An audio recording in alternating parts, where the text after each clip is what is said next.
আসসালামু আলাইকুম রহমতুল্লাহ। আশা করি সবাই ভালো আছেন। আপনাদের দয়া আমি ভালো আছি আলহামদুলিল্লাহ। আজকে আমি আছি মালদ্বীপের কুলিফালো আইল্যান্ডের সুন্দর এক মনোরম দৃশ্যের মাঝে। আপনারা দেখতে পাচ্ছেন কি সুন্দর এক দৃশ্য। এখানে যেরকম বাতাস আসতেছে ওই রকম দাঁড়িয়ে থাকতে অনেক ভালো লাগতেছে। তো আমি আপনাদের সাথে শেয়ার করব আজকে মালদ্বীপের একটা ফল, যেটা মালদ্বীপিয়ানরা খুব বেশি পছন্দ করেন এবং বাংলাদেশেও এই ফলটা পাওয়া যায়, যে ফলটার নাম হলো বনফল। আপনারা দেখতে পাচ্ছেন আমার পাশে একটা গাছ আছে এবং গাছের মধ্যে যে ফলটা, এটা কিন্তু বনফল নামে পরিচিত। আপনারা গাছ থেকে দেখালে হয়তো বুঝতে পারবেন, দেখে বলা হয় বনফল। এটা কিন্তু অনেক বড় হয় এবং এটা কেটে কেটে খাওয়া যায়। এটার ভিতরের অংশটা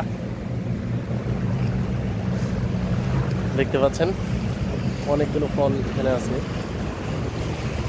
এখানে একটা এরকম, এখানে কিন্তু অনেকগুলো গাছ আছে এরকম। পিছনে ওটা অনেক পুরনো গাছ। এটা তরকারি রান্না করেও খায়, আবার পেকে যায় যখন, তখন এটা ভিতরের অংশটা অনেক নাকি মজা লাগে। তো মালদ্বীপে যারা আসতে যাচ্ছেন তাদের ব্যাপারে আমার মন্তব্য হলো, দেখে শুনে ভালো করে খোঁজ খবর নিয়ে, যদি কোম্পানি হয় তাহলে আসবেন, আর যদি কোম্পানি না হয় তাহলে ফ্রি বিষয়ে কখনো মালদ্বীপ আসার চেষ্টা করবেন না।